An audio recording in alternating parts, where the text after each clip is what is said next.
In today's digital age, VPNs have become a household name, with countless commercial providers offering subscriptions for secure and private browsing.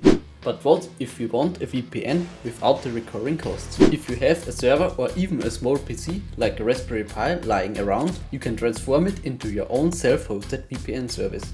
In this video, I'll guide you through the steps to set up your personal VPN, saving you money while giving you control over your online privacy. But what exactly is a VPN? VPN stands for Virtual Private Network. As the name suggests, a VPN is used to virtually connect devices to an existing network. There are two primary types of VPNs: site-to-site VPNs and remote access VPNs. Site-to-site VPNs connect different branch offices of a company. A central device tunnels all the traffic from the branch office to the main office, ensuring seamless communication between locations. On the other hand, remote access VPNs are used to connect individual devices to a company's network. This setup is commonly employed to allow field service representatives to securely access company resources from their laptops. This is the type of VPNs most commercial providers use. However, they don't use them to gain access to a network, instead they route the traffic to the internet. Now you might be wondering how a VPN can enhance your privacy. To be honest, a VPN does not improve your privacy that much. It disguises your IP from the services you use and encrypts your data from your device to the VPN server. This can protect your data from malicious actors, especially in public Wi-Fi networks. Another advantage is that you can bypass geoblocking, allowing you to access content available only in certain countries. However, with your self-hosted service, this will be somewhat limited since you only have the location of your servers for your use. Now that you know the basics, you can start setting up your own VPN server. First, we need to SSH into our server.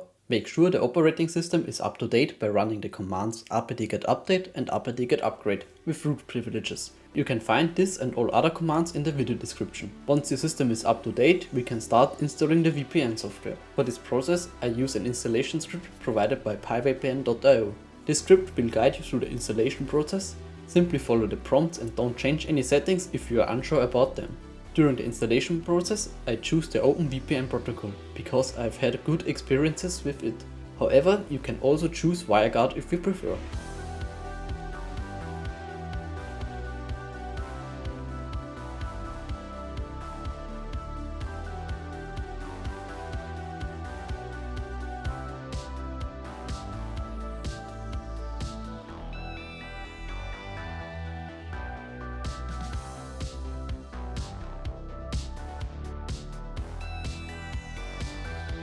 After the installation, the server needs to restart. Once it's back online, we need to add a profile for our devices.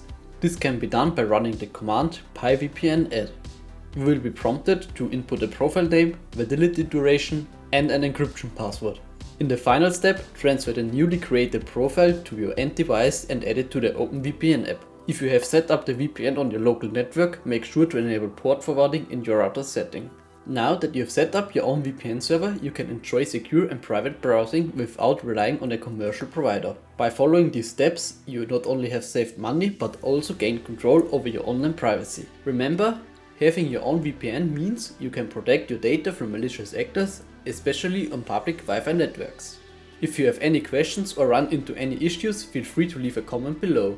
Thank you for watching and happy browsing. If you found this video helpful, please like, subscribe and share it with others who might benefit from setting up their own VPN.